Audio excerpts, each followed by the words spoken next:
Ooh. Oh my God. Oh boy. That's not good.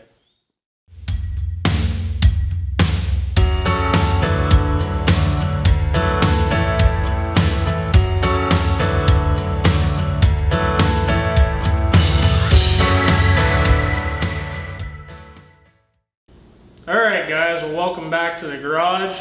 Finally got some time to work on old truck 17 here. Been busy on the farm, busy at home, busy at work. So unfortunately in the summertime, there just isn't a whole lot of time that can be dedicated to working on this truck. Hopefully that'll change once the weather starts getting colder.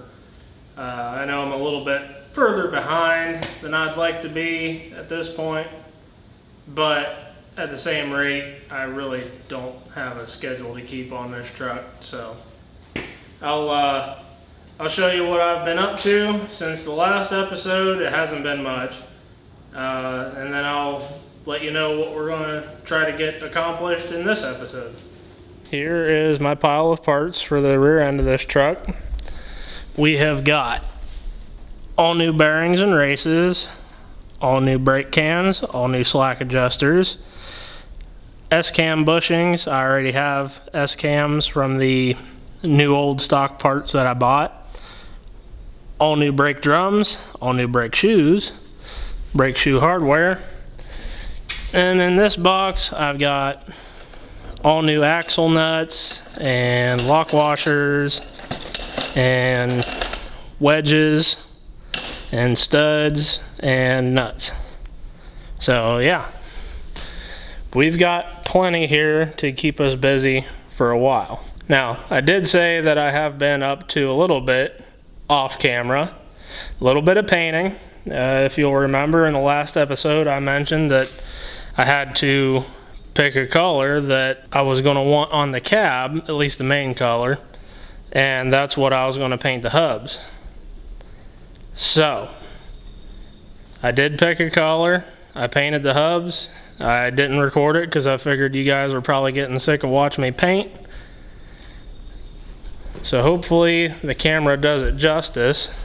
They look brown or black. But it's actually black cherry metallic is what I went with. And that's what the main portion of the cab is going to be. Let me grab a flashlight and put on that real quick. Maybe that'll help. That's about as good as I can get it in the viewfinder here, the camera. It just does not want to keep focus.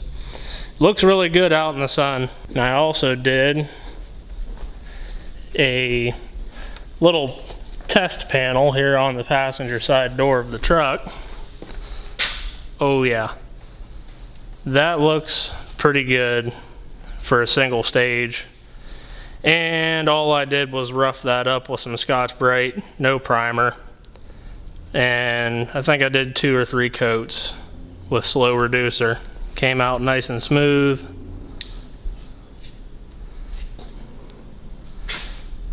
This might give a little bit better representation of the color, maybe. Maybe not. I've already had my grubby paws all over it. But you can definitely see the metallic in it. It looks pretty daggone good. And then for the stripe, I'm going to go with a slate gray metallic. So, with the hubs painted and all the parts here, I can start putting spiders and everything back on the rear axles here. Getting all that back together, but before I do that, I want to get these top loaders out of the axle housings while they're still as easy as they're going to get to access. Okay, so we might as well do the harness bolts first, and those lie behind this cover.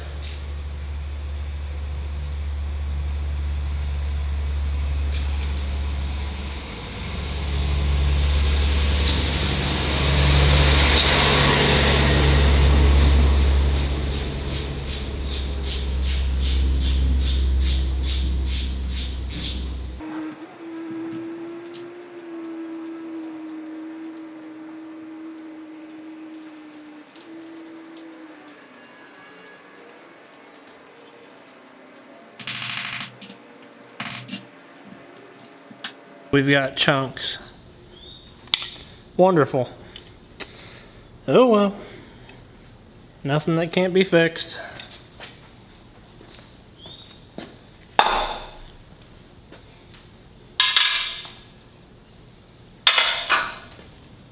Ooh. Oh my God. Oh boy. That's not good. Where is my flashlight? Yeah. That is not what you want to see. That is chunky. Holy crap. Wow. Well, this just got real expensive right out of the gate. Oh my goodness. Okay, well, this is what it is. We ain't stopping now.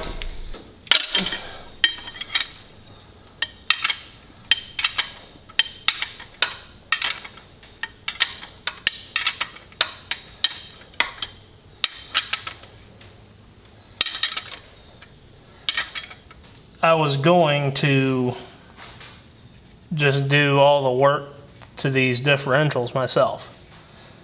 You know, just replacing seals, replacing bearings, you know, whatever it really needed. But seeing this now, I'm wondering if maybe it wouldn't make more sense just to go with a rebuilder and just swap these out for, swap these out for rebuilt ones. I really don't know what's right at this point.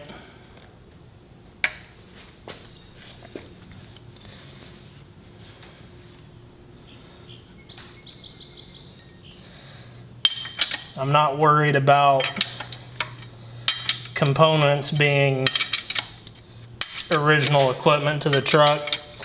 I can already tell that this differential has been replaced at some point because the bolts that are in here are not Mack bolts. They are just a standard grade 8 fine thread bolt.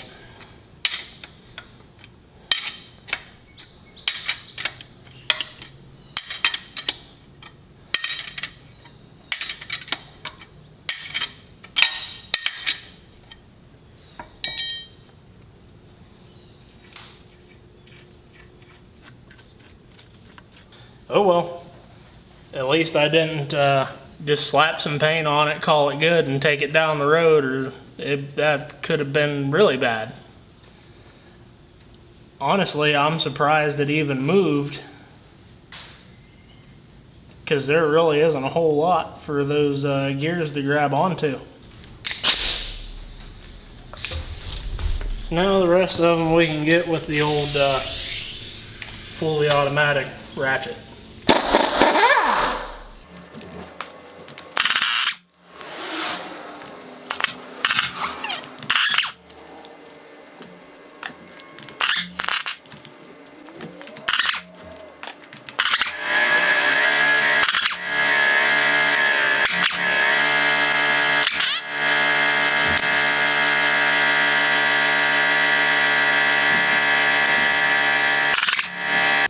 Need to give it a little bit of a pry and hopefully it pops loose.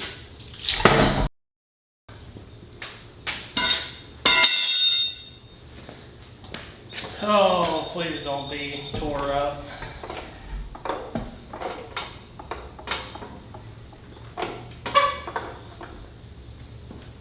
Hung up on something.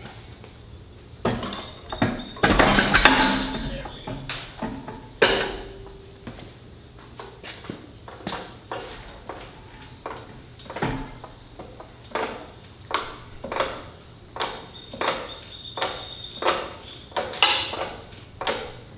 Okay, let's see what the damage is.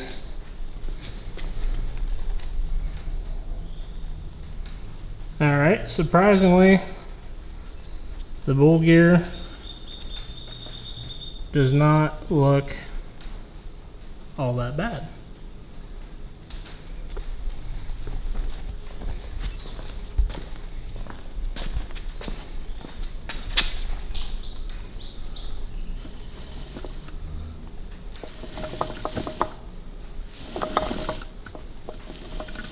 That's still really bad. There we go, get it facing the sun. Oh my goodness. Wow. Alright, you guys ready to see what's behind door number 2? I'm not.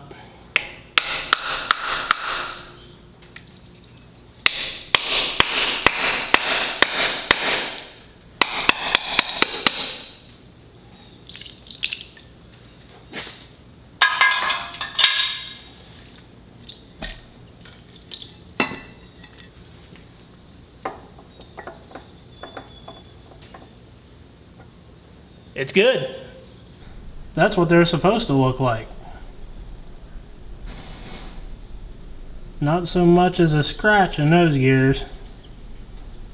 Well, at least that's a little bit of good news. Whew. One was bad enough. I don't know what I'd do if I had to put 2 rear ends in this thing.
Okay, now that both of those are out of the way,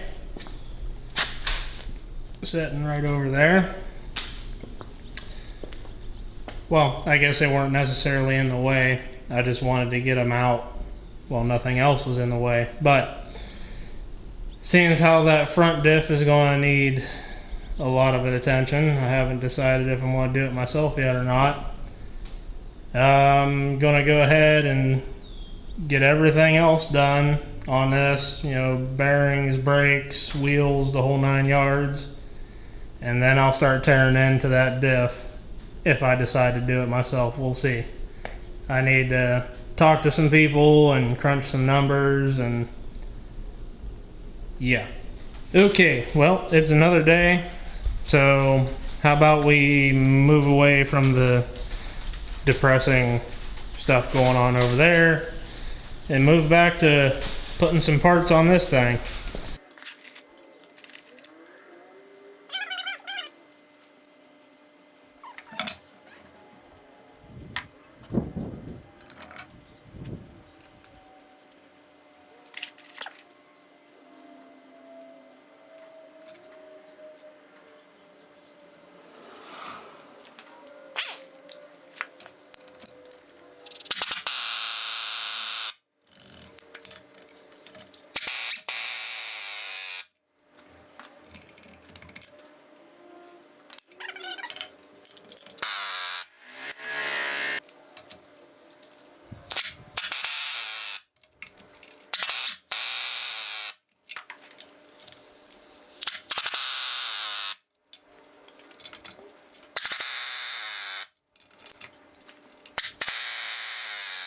Okay, all the spiders are all bolted on with the exception of the one special bolt per spider missing. Next step is to put the S-cam tubes on. Now before we just go bolting these guys on, we got to tear into our S-cam bushing kit because there's some O-rings that goes on these S-cam tube brackets before you bolt them to the spider. And whenever you pump those full of grease, you won't have any leaks.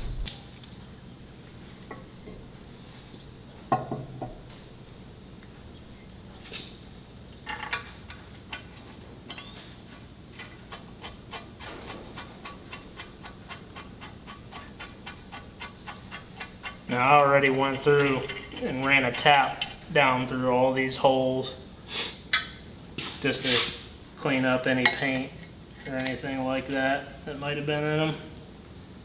They had quite a bit of sand packed in them too from getting them sandblasted.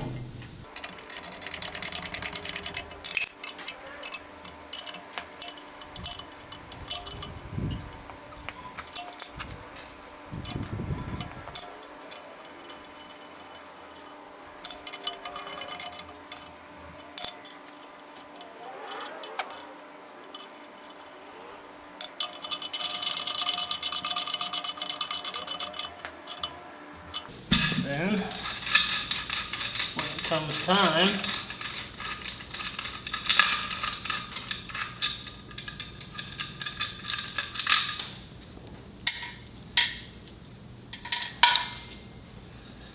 our maxi can sit up on there just like that. Alright, moving on.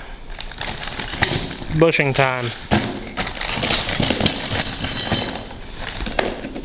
So that's what an S-cam bushing kit looks like. It's enough to do one axle.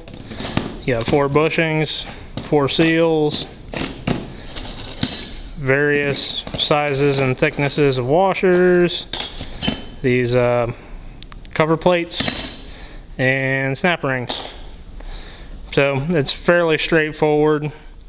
I just got this master bushing driver set by OTC. We'll see how that works for putting in these bushings and seals. Okay, yeah, close enough. Well, let's see how this goes.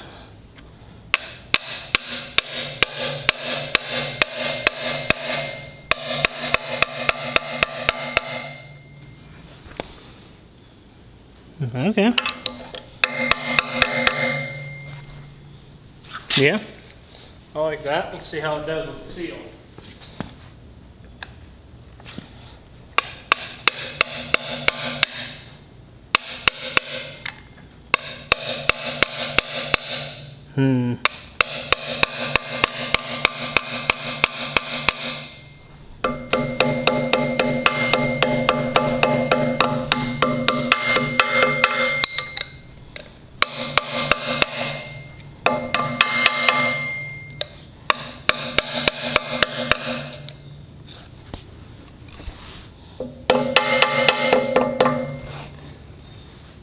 Maybe if this had a little bit bigger of a shoulder on it and it caught more of the seal, it might not be so bad keeping it straight in there. But yeah, I can't complain too much.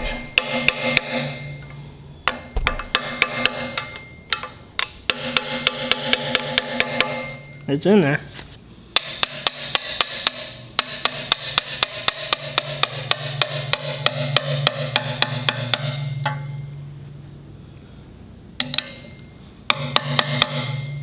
Now, I've always done things a little bit different when it comes to this inner seal here for your S-cam. You know, everybody knows with a lip seal that the spring, and you can't really see it right there, the spring, you know, would go in like that. And the way the rubber is tapered, nothing can push out past the seal. But what I've always been taught is the inner seal you put in backwards. The reason behind that your outer seal, the one that's where the S part of your S-cam is facing the correct way. When you grease that tube, grease can't push past it. If you put this one in backwards, grease can purge out of this side, pushing any water and dirt out with it, and you won't run the risk of blowing out your inner seal, or outer. You won't run the risk of blowing your outer seal and purging grease all over your brake shoes, so when they get hot, it turns into oil, and when you get pulled over by DOT, they think you got a wheel seal leaking. So I've always put these seals in backwards. I don't know if that's common practice or not. That's just what I've been taught, and it makes a lot of sense to me. So that's just what I do. But for putting this seal in backwards, we will not be able to use the driver. And actually, we may not even hardly need the hammer.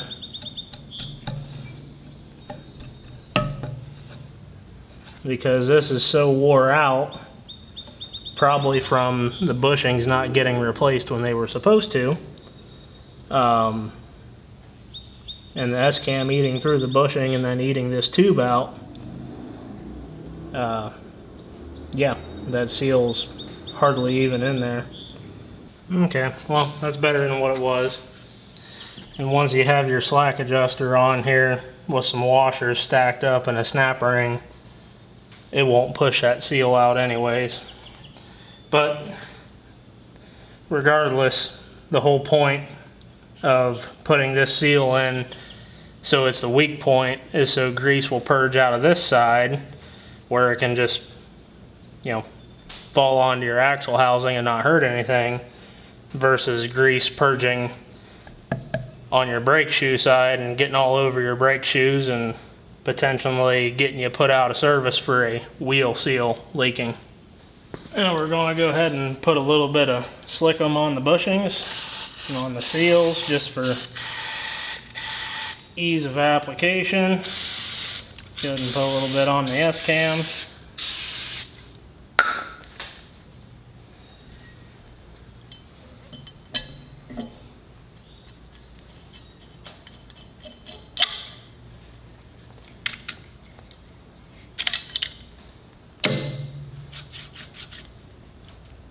And there we go. Nice and tight. Well, let's go ahead and throw some shoes on this thing.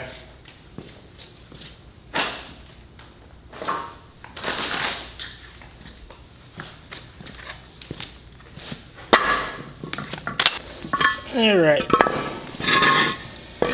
So, if you've never done brakes on a semi-truck before, I'll show you just how easy it is.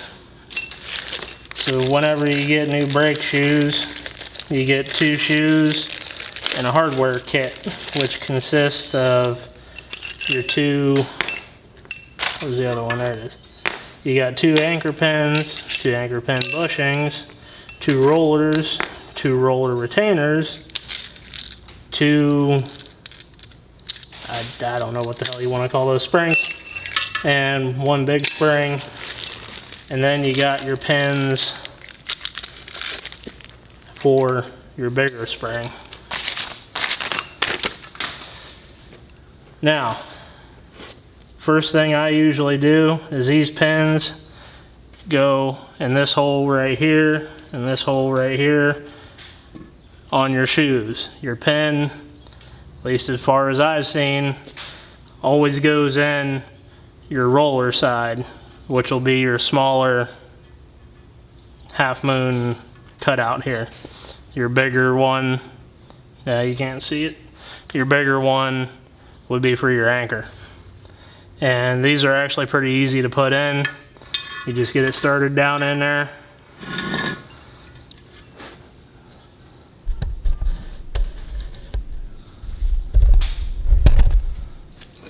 And then you just give it a good, and there it is.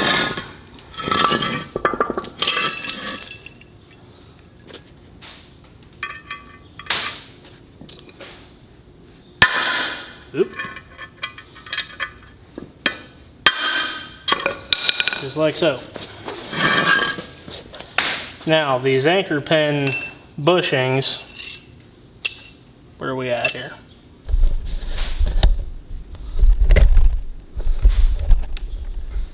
These anchor pin bushings here is one of the main reasons why I got that bushing driver set. I've been putting these in for years. Usually I just use a square piece of copper, you know, just like a piece of copper stock, like 1x1 square or something like that. And it never fails. You always roll over an edge driving those in, and then your roller doesn't want to go in. Then you got to go in there with a die grinder and a flap wheel or something and clean up those burrs to get your anchor pin to go in. So I'm hoping that this bushing driver set will alleviate that issue. So I'm going to go find the right driver for these bushings.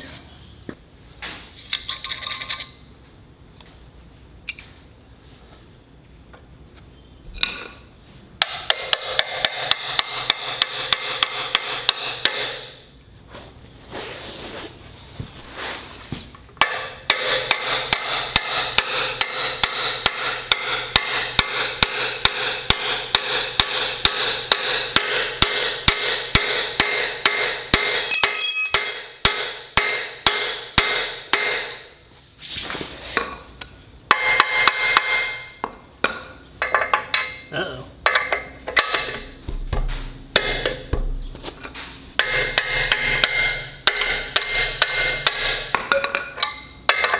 Well, that's not cool.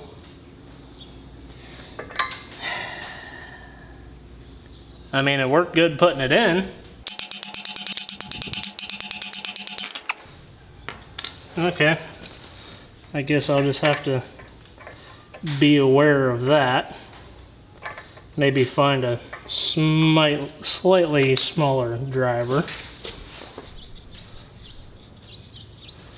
You'll never regret putting never sees on these dang things.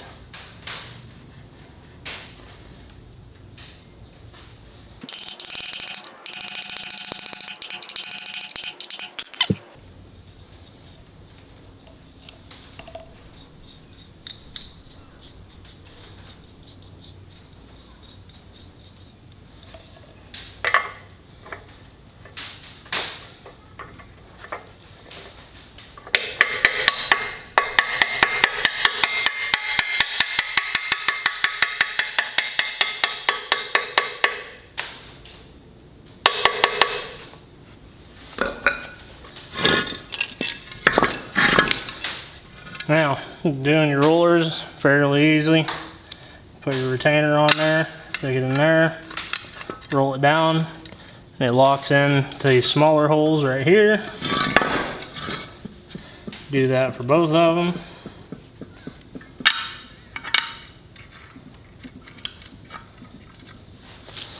And the most satisfying thing about changing brake shoes on a big truck is snapping these springs.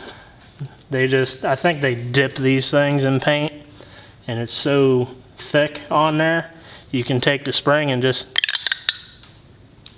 yeah. That's the most enjoyable part. Let me get it up close to the mic.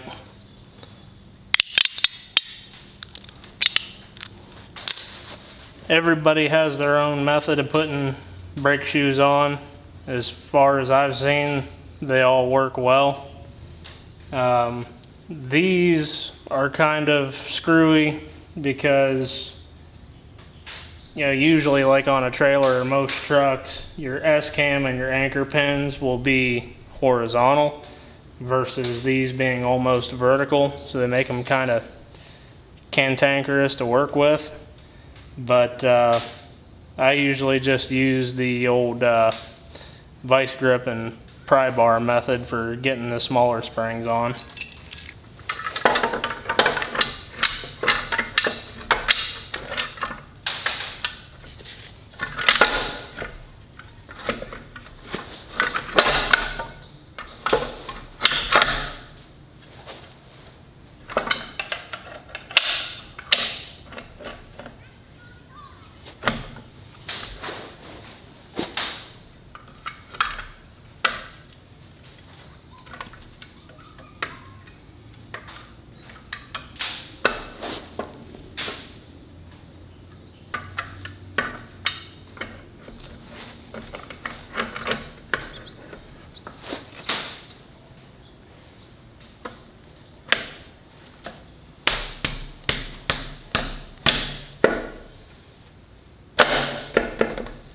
So you get your brake shoes hung up there like that. Not terrible to deal with, but still kind of awkward when they're practically straight up and down. Then what I do is I'll get my springs hanging on my shoes like so. Take you a pair of vice grips, get it right in this part of your spring, lock them down, and then you can just take you a pry bar, pry up on it, and just put the hook right in the hole. Easy as that. Same thing for the inside spring, although it can be a little bit more difficult because there's a lot more crap getting in your way.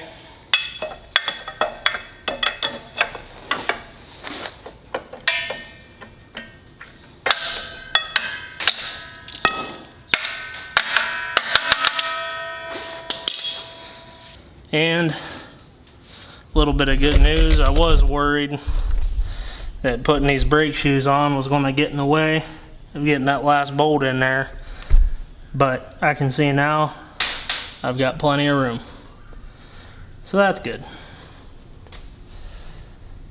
Now I'm just going to throw a slack adjuster on this real quick, and I'll work these brakes by hand in case there's anybody that's never seen how big truck brakes operate. So whenever you hit your brake pedal, your rod on your maxi can pushes on your slack adjuster and turns your cam just like so, spreading your shoes out into your brake drum. Okay, so another day, another opportunity to work on the Mack. As you can see, I've got all the brake shoes on, along with the slack adjusters. Off camera, I went around and made my special long bolts that are supposed to go in the spiders.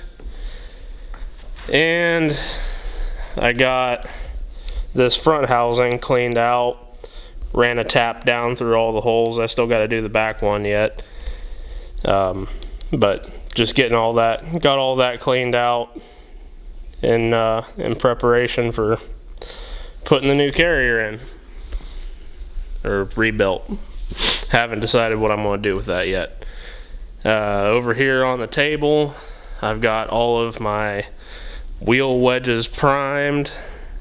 Let them dry for a while, and I will be spraying them with the same silver that I painted the rims with.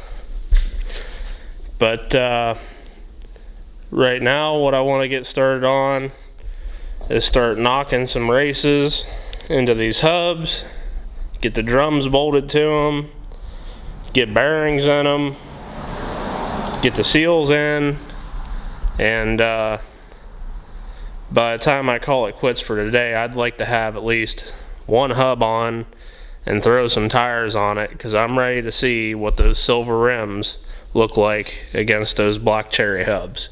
So basically what I've done is I've already sprayed this out with brake clean, wiped it out, make sure there's no dirt or grease in there, and then blew it out with air. And we've got our new races here, and these are a Timken 572 for your inners. And the way that I do races really isn't anything special. I've got me just a piece of, I believe this is brass, round stock, and yeah, just knock them in with that. I know they make special punches for driving in races, but I always like to use something that's a little bit softer than steel, just so you don't run the risk of deforming the race or chipping it.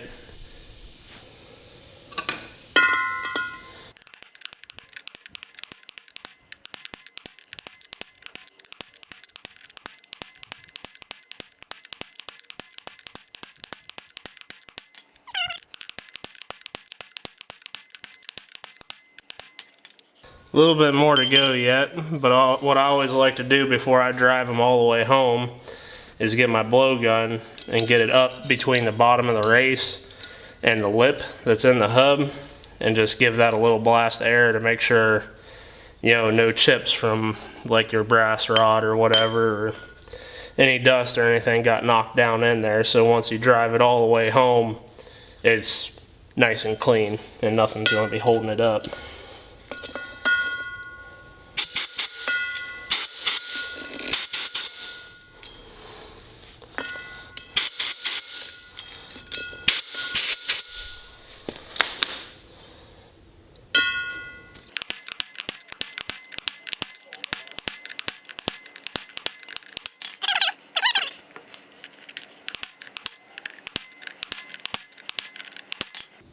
Probably going to go around and knock the rest of the inside races in real quick, and I'll bring you back for the next step. Alright, all the inner races are knocked in. I only found my thumb a couple times with the hammer, so that's good. Now for the drums.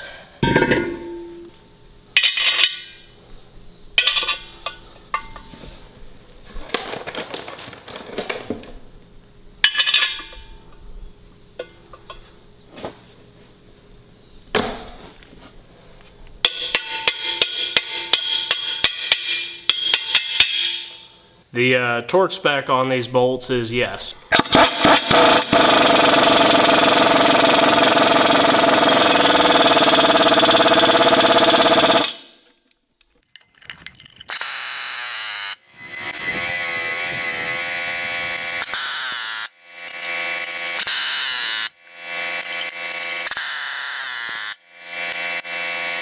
Next up is going to be inner bearings and wheel seals.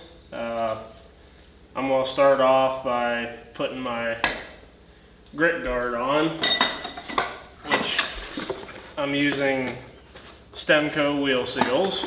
They're grit guard line, and it's a 2-piece seal. You've got your grit guard, it goes on the axle like so, and you've got your actual rubber lip seal that goes into your hub, and that grit guard gives you a wear surface for your rubber lip seal to ride on, and it also doubles as a dust and debris cover for the actual seal.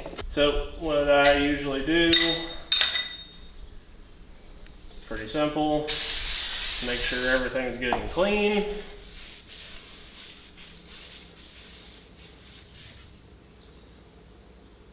And then I take a little bit of silicone.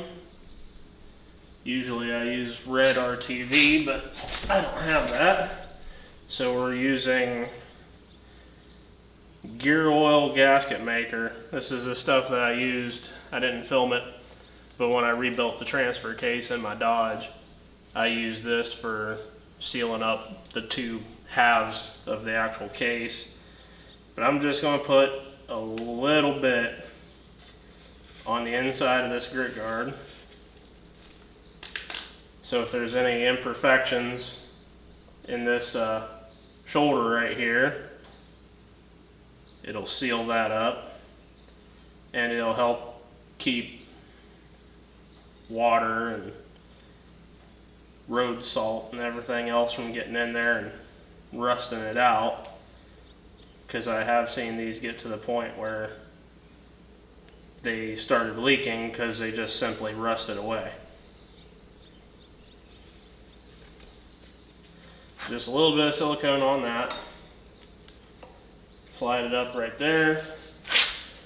And then Stemco has their own line of seal drivers. This right here is the grit guard driver. You got this big hollow tube that you can beat on with a hammer. This slips over your inner bearing journal to keep it aligned, and knocks your grit guard on to the right depth.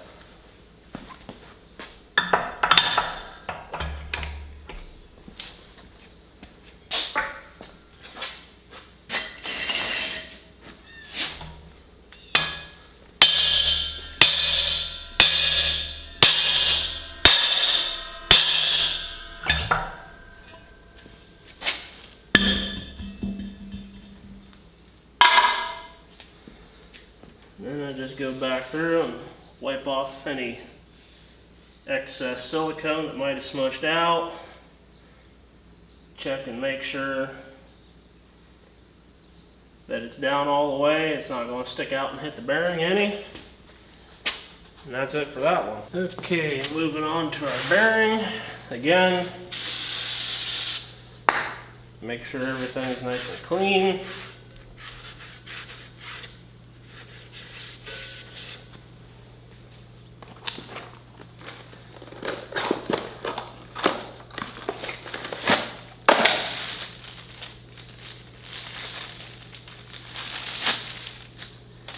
Got our brand new bearing.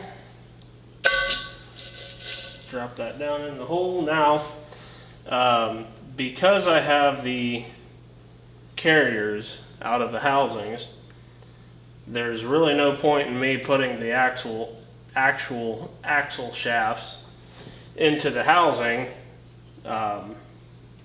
because they're not going to engage on anything.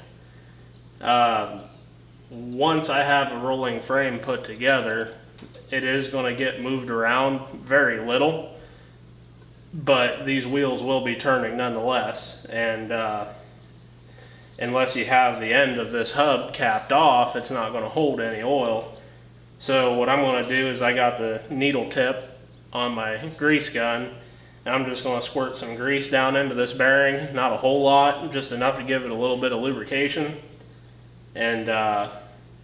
And then once I have the carriers in, I throw the axles in it, fill it up with oil, that grease will just, you know, dilute down into the gear oil and not hurt anything. And these little needle tips I found are very handy. But I'm just going to go in between each roller and give it a couple squirts.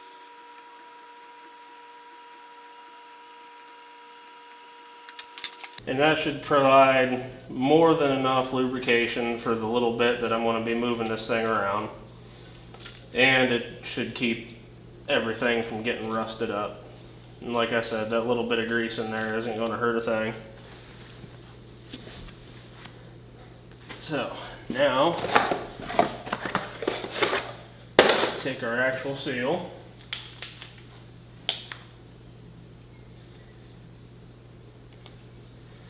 And again, right on the outer edge, I'm just going to put the slightest little amount of silicone.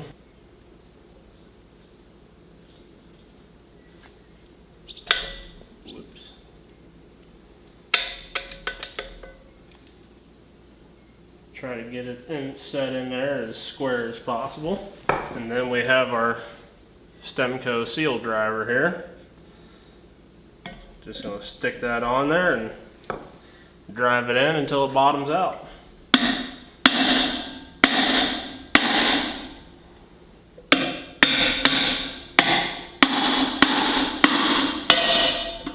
And there you could hear it. Now for the heavy lifting that I'm really not looking forward to. Well, I almost forgot, but real quick, I knocked the outer race in for the outer bearing. I've got my new bearing greased up, and I've got my new inner nut, my lock ring, and my outer nut ready to go. I'm just going to take a little bit of gear oil and put it here on the bearing journals on the axle, just to try and help keep them from getting hung up and stuck, because that can be a pain. Now if you ever have to do this on a truck that isn't in 1,000 pieces and you're just, say, replacing a wheel seal, do yourself a favor when you take these off and put them on, that you have your brakes backed off as far as they will possibly go. It's really not any fun trying to fight your brake shoes being too close to the drum when you're trying to manhandle this heavy monstrosity up onto the spindle.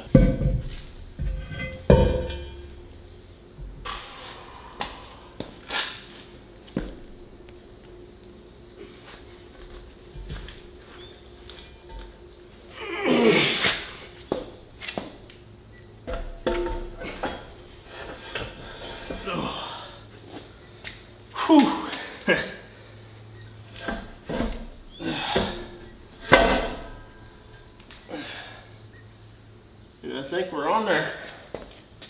Yep. Okay. Put our new outer bearing in. I'm going to put some oil on these threads.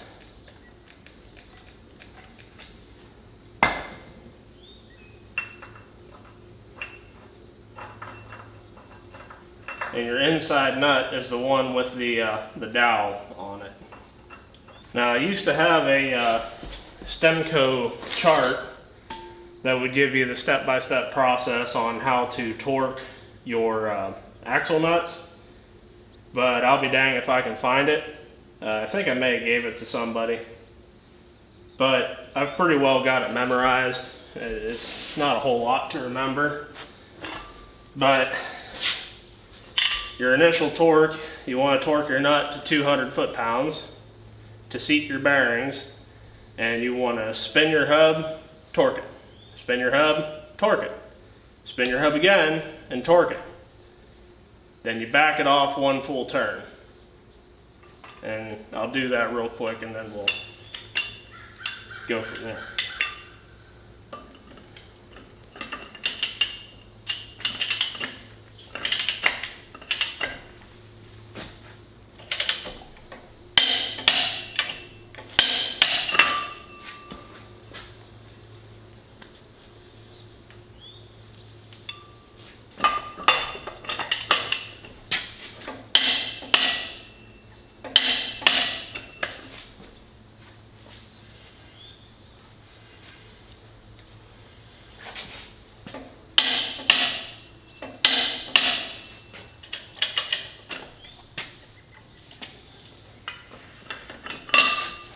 That was roughly one full turn. Now, once you have that, you want to back your torque wrench off, torque it to 50 foot-pounds, spin it, torque it, spin it, torque it, spin it, torque it.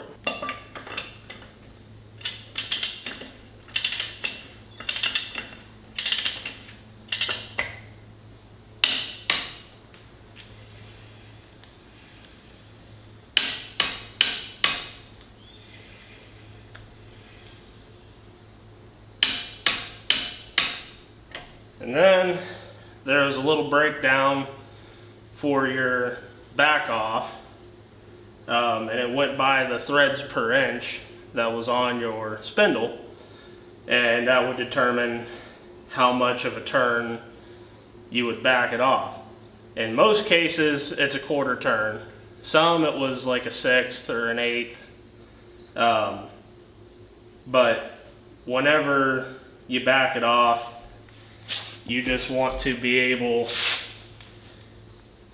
you want to have very little to no play, end play that is. So when you pull in and out on the hub, you should have pretty much nothing. So we're going to go quarter of a turn. Give it a shake. Now I can feel a little bit of end play in that, so I'm going to just tighten it up with my fingers, and that feels pretty good right there. So with the threads per inch that's on here, it very well could be just an eighth of a turn that you back it off. I really wish I still had that chart, but like I said, I think I gave it to somebody that was trying to learn the process, and I should have made a copy of it, but oh well. Hindsight's 20/20. But put your locking ring on, line your tab up with the groove that's cut into your axle spindle, put your lock nut on,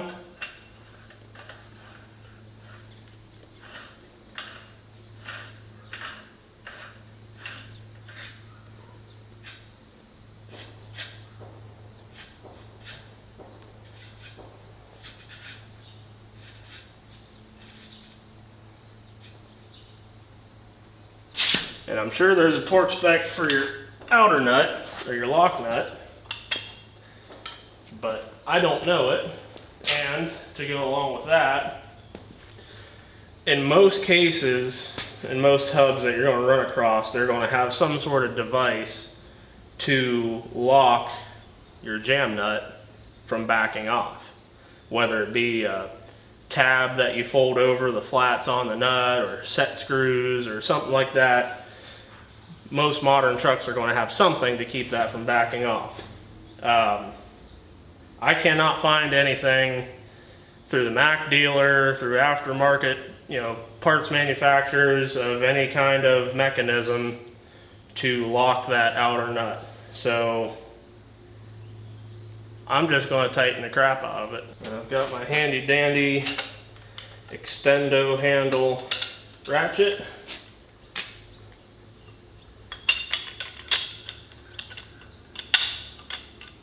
The inside and outside nut are the same size.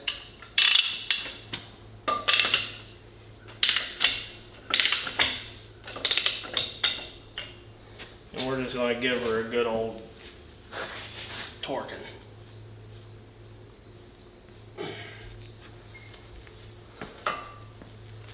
And now the part that I've been waiting for. Even though my wedge is over there, I've been putting some silver on them. They're not quite ready yet, and I don't want to screw up the paint. I'm just going to hang some wheels on here because I just want to see what they look like on this thing already.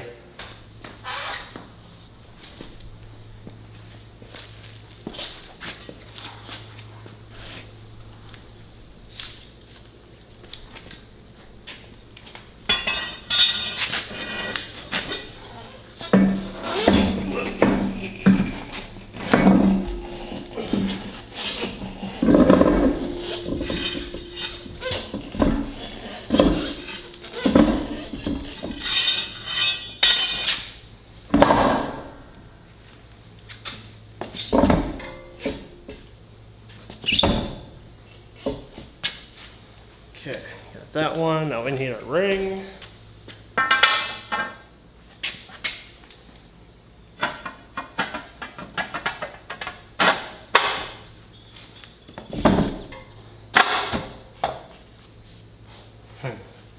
It's looking good.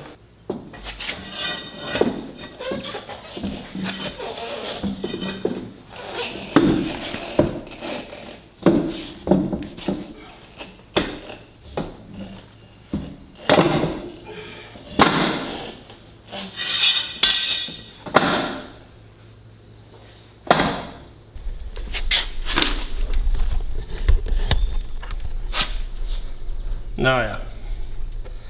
And again, the flashlight really isn't doing this thing justice at all.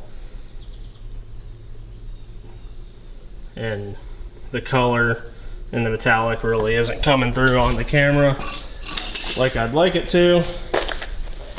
But hopefully here before too long, we'll get a look at it out in the sunlight. But man, is this thing gonna look good with those 12R 22.5s and that color combination. So I'm gonna keep working and make the rest of them look like that. And voila, we are back on rubber. Kinda.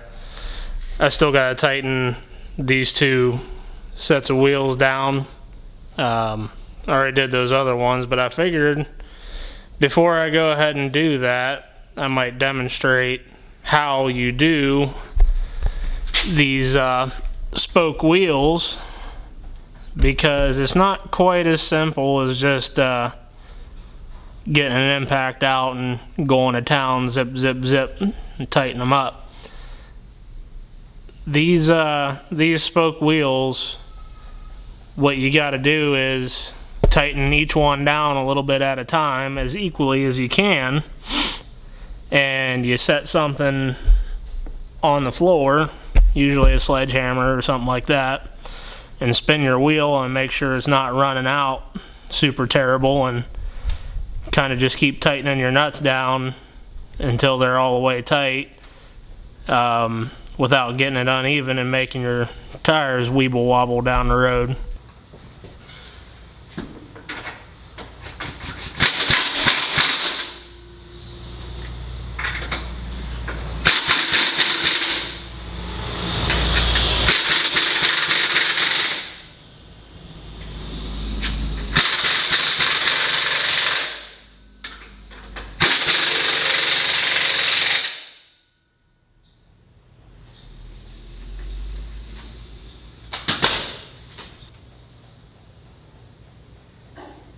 Right there, it's kind of close, so we'll tighten these down a little bit more.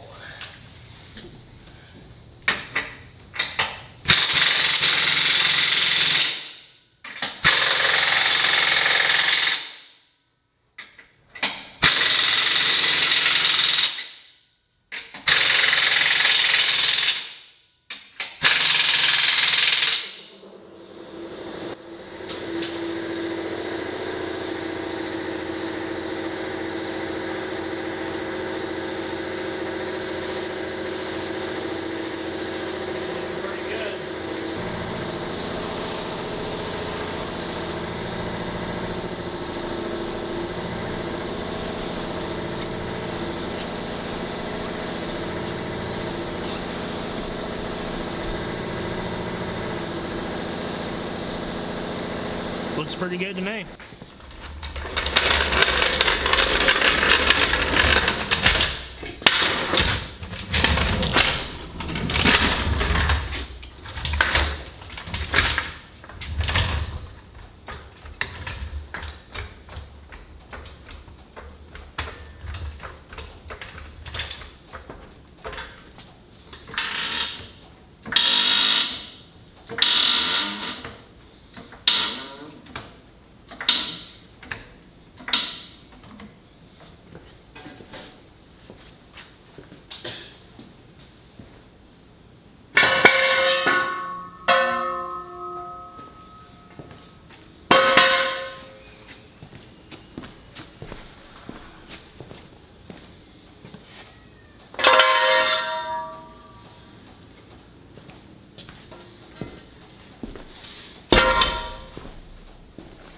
Well, here we go. It's finally off the jack stands.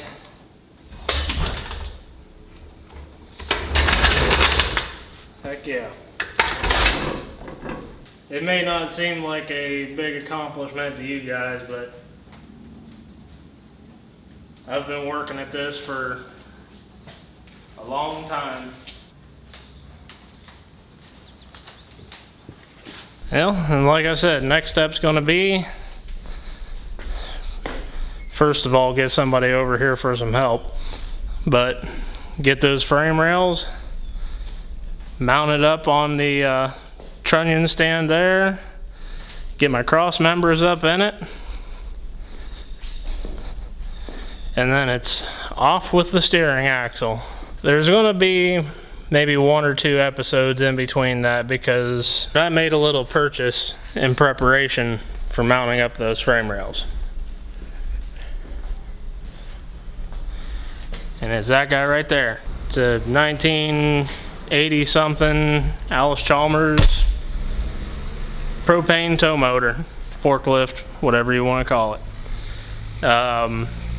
Pretty much good to go, except the first stage lift cylinder there leaks like a sieve.